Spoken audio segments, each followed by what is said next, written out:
everyone. On behalf of Modak Academy, I warmly welcome you all to today's webinar. I am your host Pritili Modak, and it is my pleasure to host this intellectual enriching session. Today's topic: Crisis of Peace in the Technological Age. A Heideggerian inquiry invites us to reflect deeply on one of the most pressing concerns of our time: how rapid technological advancement is shaping and perhaps unsettling the very idea of peace in human life. Through the philosophical lens of Martin Heidegger, this discussion promises to open new pathways of thought about technology, existence, and our collective future. It is now my great privilege to introduce our esteemed speaker, Dr. Dayeeta Roy. Dr. Roy is currently serving as an assistant professor at MIT World Peace University, Pune. She completed her PhD in philosophy and has developed a strong academic foundation in areas such as metaphysics, epistemology, value theory, and the history of Western philosophy. With several years of teaching experience across reputed institutions, including SP College and now Rosie Wadia College in Pune. She has consistently contributed to higher education with dedication and intellectual rigor. Dr. Roy has actively participated in national and international seminars and has published scholarly works in recognized academic journals. Her research reflects a deep engagement with philosophical inquiry, including interdisciplinary themes such as communication, self realization, and human values, as seen in her work on interpersonal and interpersonal communication from an Indian philosophical perspective. Her academic interest, combined with her commitment to exploring contemporary issues through classical philosophical frameworks, make her uniquely suited to speak on today's topic. Without any further delay, I invite Dr. Dayeeta Roy to deliver her lecture. Thank you, and over to you, ma'am. Thank you so much. Very good evening to everyone, and a special thanks to our very beautiful host. I'm so glad to see her now. She is so growing and so beautiful. You have explained everything. I'm so glad. So special thanks to Gargidi. And am I audible? Am I audible? Yes, ma'am. Okay. So, I am very glad to say that Gargidi and Modak sir also given me an opportunity and this platform to share my thought process actually. So, right now today, actually, I have thinking about to discuss the crisis of peace in this technological age. I feel that the condition is going on, the unrest is going on. So, for that, this topic maybe some glimpses, some light on it, and maybe it is relevant in this context. And yes, I choose the topic as a Heidegger. So that one of my student actually in the class, he has asked me, madam, please tell about something about how Heidegger. So that time I didn't much aware about the Heidegger. So I started reading Heidegger. So after some time, I feel that Heidegger is very difficult, very challenging to understand. It's because sometimes it is I feel that is I understood properly, and after sometimes I feel that no, I haven't understood anything. So this is my condition. So I am just sharing my thought process. If you have any idea, please share with me, so that it could be a kind of a that interaction. So I feel it is more than happy. I will be more than happy if you are interact in some points and give me some insights. So I will be feel enlightened in this context. Okay.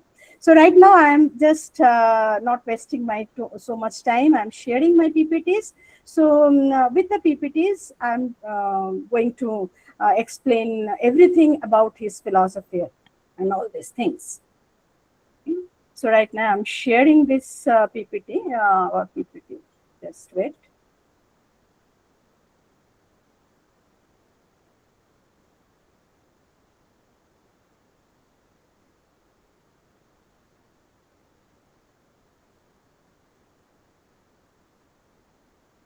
Okay. Is it visible?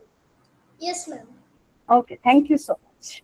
So, title is Crisis of Peace in the Technological Age, a Heideggerian Inquiry. So, before starting this topic, I would like to convey some of the points regarding Heidegger, and I will discuss the entire topic into three phases. So it would be better for me and better for you also to understand what I want to say. Okay. So first of all, in the first phase, that we can see that Heidegger was born in the year 1889, and sorry, yes, 1889, and in a German, in a small village. Okay, so this village is, that covered with a very, very, scenic beauty is was there, and he was not a well-to-do family. He was a mostly he was a poor family, and his father was working in a church, and because of that, he was not enough money to continue Heidegger's education. So that's why that the Catholic Church actually bearing all the cost of educational cost for Heidegger. So now, so that was his condition, and he was growing into the this that God and all this theological concept. So in the year 1920, he was, and church also considered as a upcoming priest, considered Heidegger as an upcoming priest. And then Heidegger was started thinking that yes, this life is good, but he was asking so many questions into his own, into his own life. That everyone is talking about God, epistemology, logic, theology, science, but no one is talking about extensively being, to be. So this is a very, very important question that Heidegger faced at that time. So when once the question came to his mind, and that time simultaneously he was very much influenced by the Plato and Aristotle at the same time. He was very much influenced by the Plato's ideas of form and Aristotle ideas of causality. So because of this thing, and he was asking this question, everyone is talking widely talking about the all the things, but no one is extensively talking about the beingness. So then he was. This is the first seed you can think about the book name, the being and time. This is the seed form, and this seed actually afterwards gave the birth of the renowned book Being and Time. So once he realized this point, and at the same time, he again realized that people maybe forget about their beingness. So that is why he was using the phrase forgetfulness of being. So that's you can see in the Heidegger philosophy, there are so many words he was using, and sometimes these words are paradoxical and very difficult to understand. Okay, so from a common perspective, it is very difficult to understand. So I will tell you with an example what is the meaning of forgetfulness of being. Here you can that is suggested by Heidegger also. He was saying that when a carpenter doing some carpentry work, so that time he is using that hammer. Okay, once he is starting his work or making something chair, table, whatever the wooden stuff, so he is using hammer, and sometimes after some time he is thinking that hammer is a part of the body, it is not the separate from the body. Okay, so once he started that hammer is a working and hammer is a part of body, he is not concentrate on it, absolutely no. But once he feels that, okay, what happened, my hammer is broken down and it destroyed, it may be broken out, whatever, it is destroyed. So that time onwards he is careful about the hammer. Okay, so Heidegger is saying this is the meaning of actually the forgetfulness of being. right now in today's scenario 2026, we are into this technological era. We are not thinking about ourselves. We are from dawn to night, we are just running behind. From morning we are going to office, came back, and if you are not going to office, you are doing some work, household work, and something. So we are all the time, we are busy. We are not looking at us, what I like to do. So this is the forgetfulness. So this is how Heidegger is saying that we are just living like a machine. It is nothing that it is a totally, we are now like a machine, and whatever the the input already set in our mind, we are just guided by this. So that is why he said that we are living in autopilot mode. So autopilot mode means this is already is given, and we are practicing, and we are doing all the time this same work. So there is no, we are not finding the what is the real existence of beingness. And this beingness is, Heidegger is called design. The new word termed by Heidegger, he is called is a design. He is not using the human being or personhood. No, he is using the word design. Design means being there. So being there, it has an immense value in our life. But somehow, like that in Advaita Vedanta is saying, because of ignorance, we can't understand who am I. Similarly, Heidegger is saying that, see, we are actually thrown in the world. But when we are thrown in the world, that time we don't have any choice. We don't have any choice to choose our parents, our language, our destination, our country, nothing else. We came here, simply we came here. But Heidegger is saying that if you understand your existence, then only you can go with a meaningful way, and you can construct your life in a meaningful way, and you can feel that yes, it can be achieved. But most of the cases, we are not looking at it.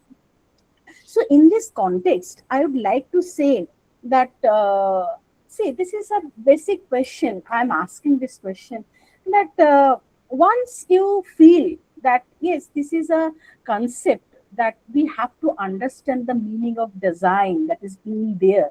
So there are most of the people, means almost 60 to 70% people, they are motivating, and they are just doing for the sake of duty. They are doing, just doing for the living, for the livelihood. But there are some people, maybe the 25% or 30%, they are doing the exceptional cases. So in that context, Heidegger introduced the term inauthentic life and the authentic life. So here I have not mentioned the authentic life. Here I have mentioned the inauthentic life, because he was very much upset with our inauthentic life, because we are not looking at the passion, we are not looking at our like and dislike. We are just being lived, and we are very much regulated and manipulated and structured with our social media, sorry.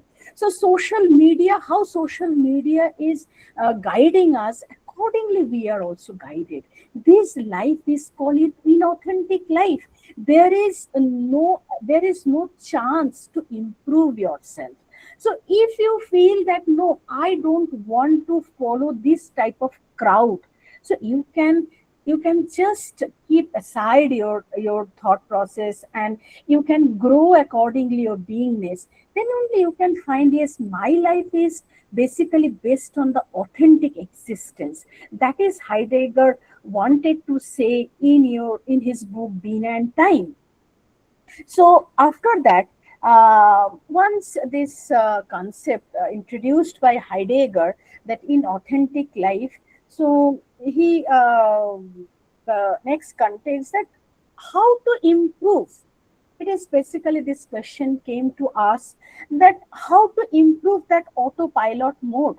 So we can we change the autopilot mode, or can we restrict this thing? So Heidegger introduced in this context the very good idea that being towards it.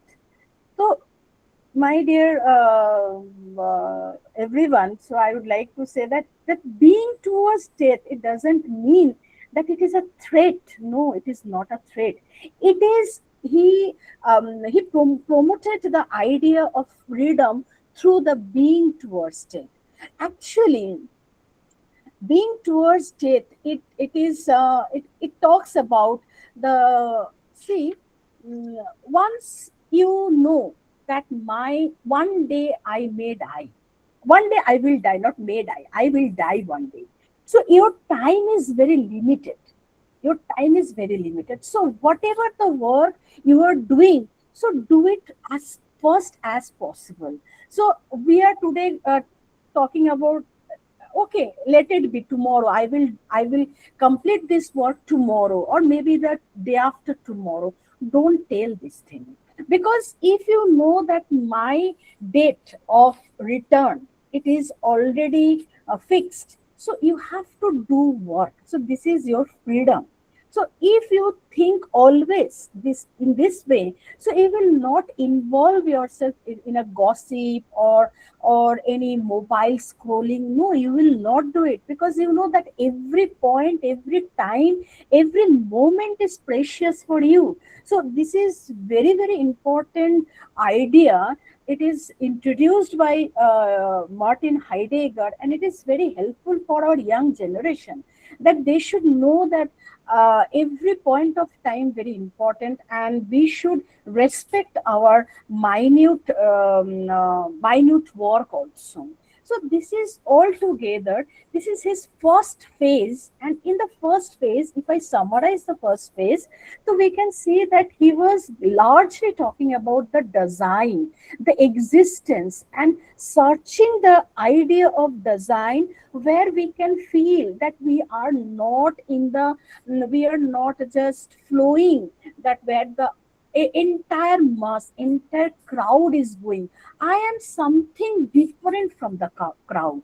So I have to look at the things in a different manner, so that I can understand, yes, my meaningful existence is something else. Okay. So with this continuation, I would like to come to the second phase of the Heidegger life, where we can see the some shift of his thought process. So that is in the year 1930. So you can think about, that is the time of the rise of Hitler, the Second World War, and the German condition was not at all good, and it was a war situation. The unrest condition was going on. So that time, Heidegger, whatever his thought process was in the first phase, and he was thinking that design means it is being. I am talking, Heidegger was saying that I am talking about the being, means it is a human being. So can it be possible that I should talk about this design for a nation? So this is a shifting from the beingness to the nation. This is a shifting paradigm shift in his thought process. So that time Nazi party came into the picture, and he was thinking that I should teach Hitler that kind of, that ideology of design, so that he can see the war, Second World War, in the lens, through the lens of philosophy, through the lens of design. But it was not successful at all. And in the year 1933, he was become a rector in a reputed university in Germany, and where he delivered a lecture that real knowledge will come from blood and soil. This is a something very this statement. It is a controversial statement, and after that there was a, and during this time Heidegger met Husserl, and he was also influenced by Edmund Husserl. And I'm not very much detailing about this part because I have to reach to the crisis of peace, because this is my today's topic. So this is starting point of the controversy, and then that the entire picture was shaped in a different way. So this is the second phase. Now I will move towards the third phase of his philosophy. So where we can see the understanding and technology. So how the technology came into the picture. All of a sudden, it is not possible to come. So what happened in the second phase, where he was into the Nazi party, and he was into this, that he observed the entire Second World War and the devastating condition. He saw that so many people lost their life, their relatives, and everything. It was so devastating, and Hiroshima and Nagasaki, like these are devastating condition. So after saw all this thing, he turned. He remarkably he changed his approach.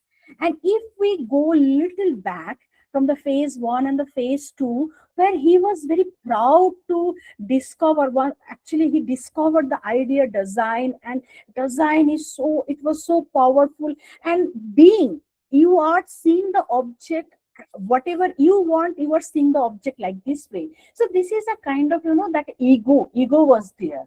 But once he saw the devastation, so immediately his philosophy immediately turned into a different thought process. That time he was written a book, that is Question Concerning Technology. So here is the main thought process actually I want to share with you, that what is the meaning of technology, and why we are using extensively technology today's life, and what is the role of technology in to create a vacuum.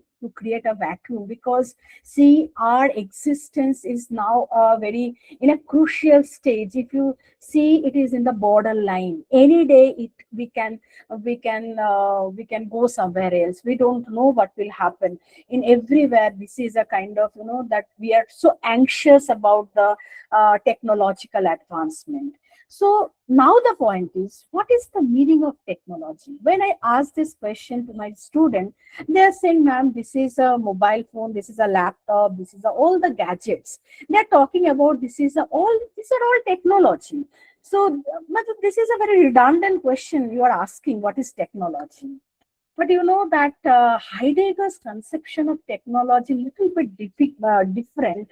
So we should understand the meaning of technology in terms of his light. That he said technology means the word comes from the Greek word techne.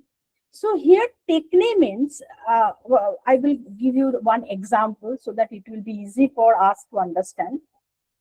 Suppose you go to the restaurant and you order some food, and when you see that different dishes is served before you, and you are just tasting and you feel very happy, so delicious food, but we are not looking at the that expertise, the chef.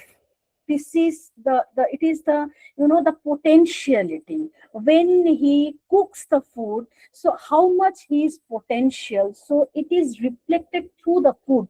Okay, so this skill is called technique. Okay, that is a manifolded, it is revealed. So this is called technology. Means it is a technology we are using in today's life, that it is an instrument. I will come to this slide again, but before that, I would like to show this slide, that technology we're using as a means to an end.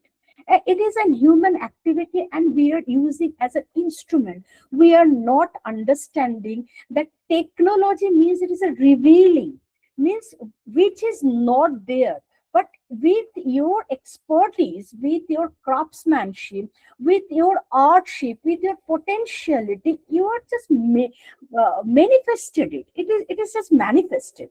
It is revealing. So that is the very unique concept that is proposed by Heidegger. Okay, in this context, he was using the word again. I am just coming back this slide, so where you can see the word, very important word, enframing, and the or gestel. So, what is the meaning of enframing and gestel?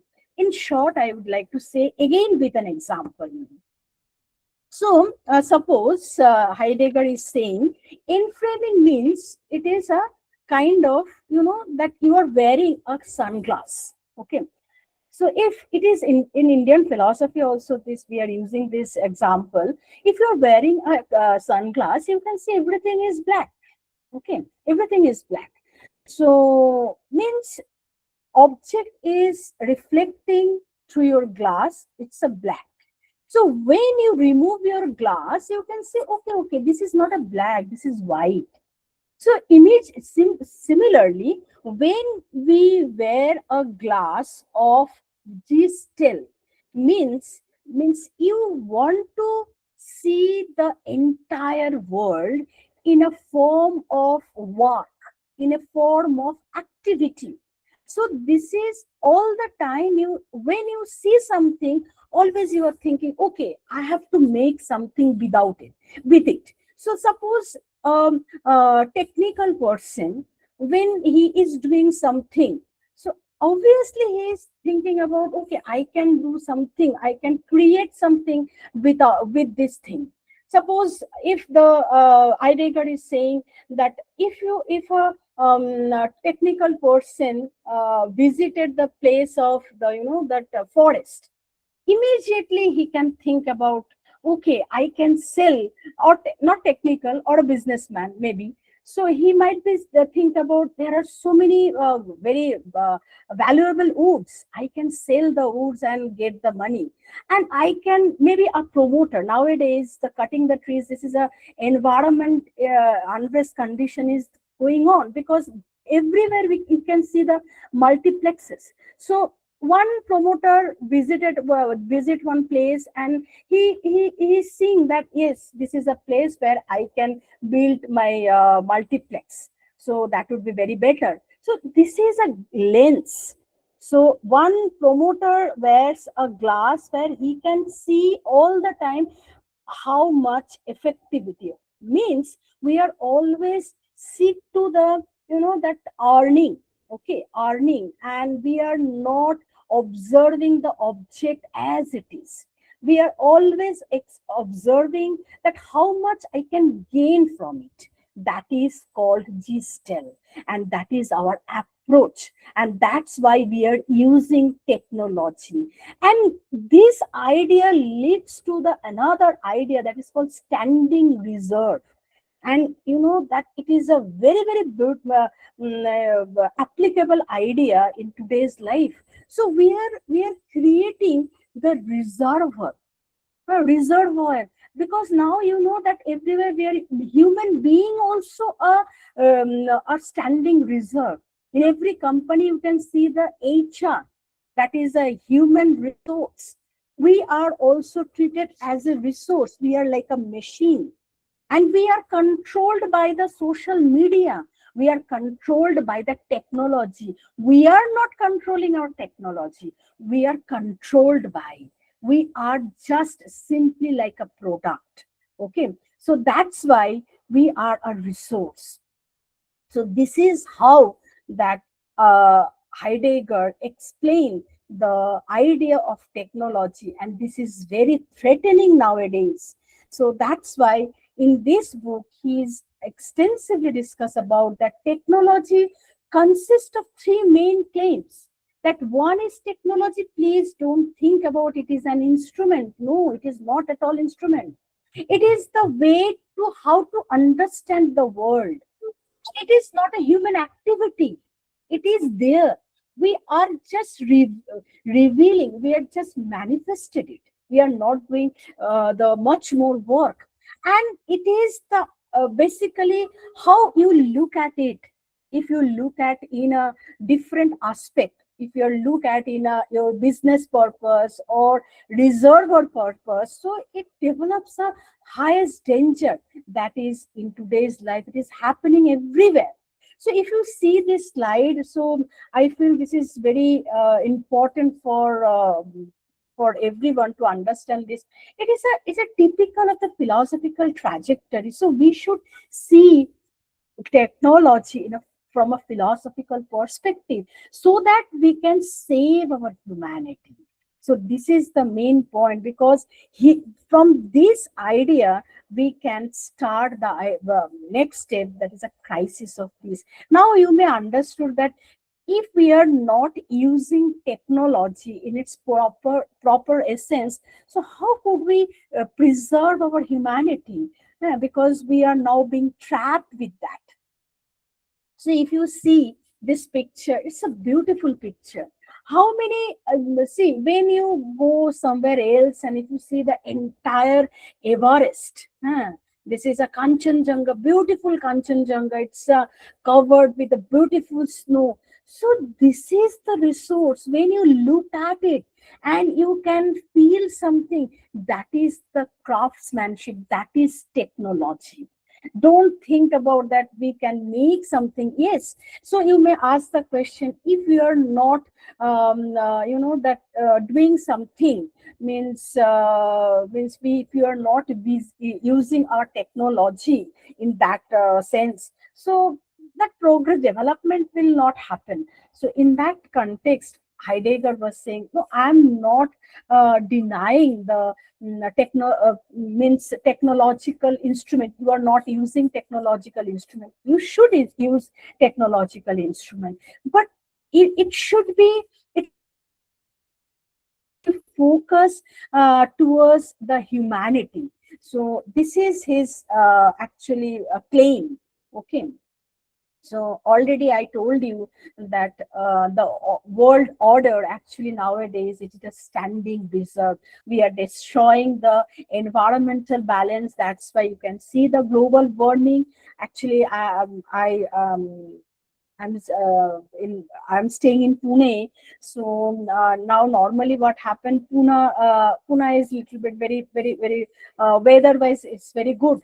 But see the after means I came here in the year 2009, and now it is 2026. I can see the drastical change in the environment.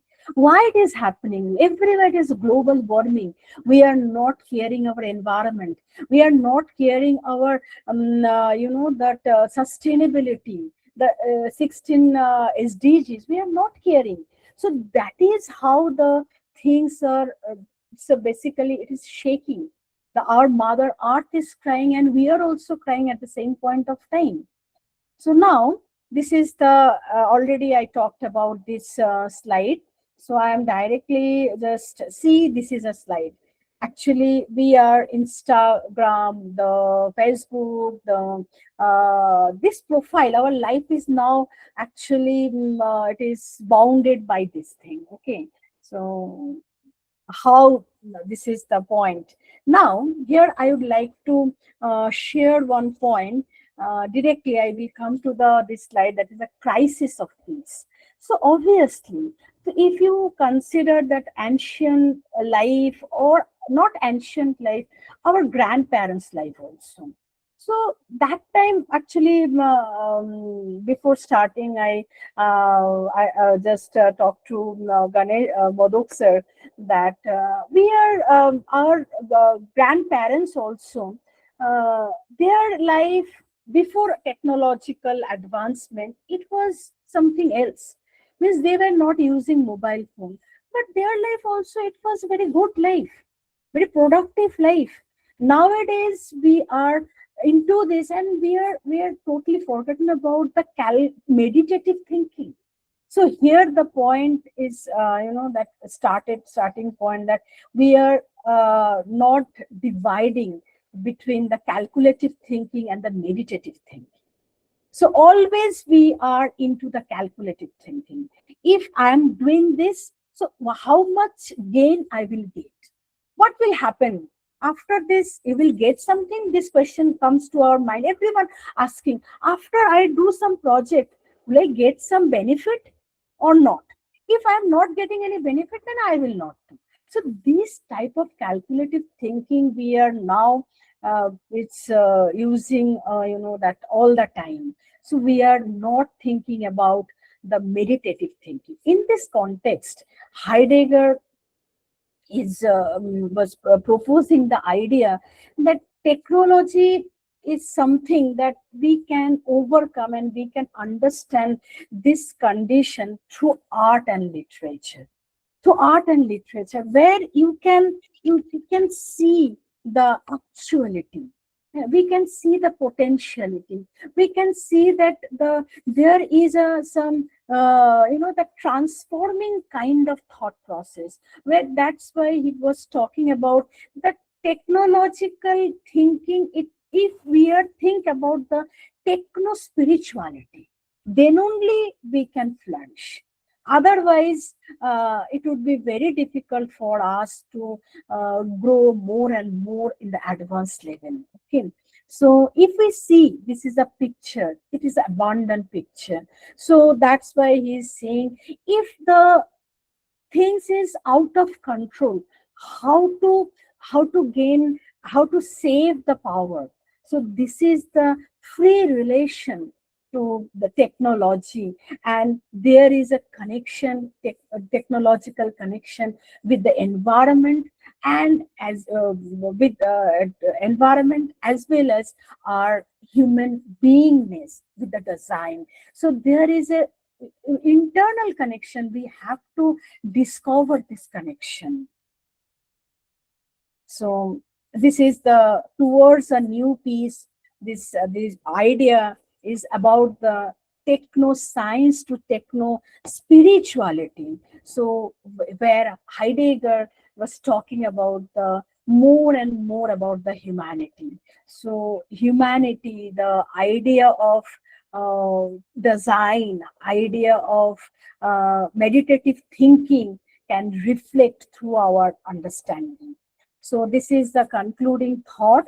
So conclude of whatever I told you, that it is a fully philosophical aspect of Heidegger's understanding, where Heidegger is totally in the last phase of life, in the third phase of life. We can see that after seeing all the devastation, that he was very much, that into the thought process, that how to change the worldview, how the change of the understanding the structure of the contemplation.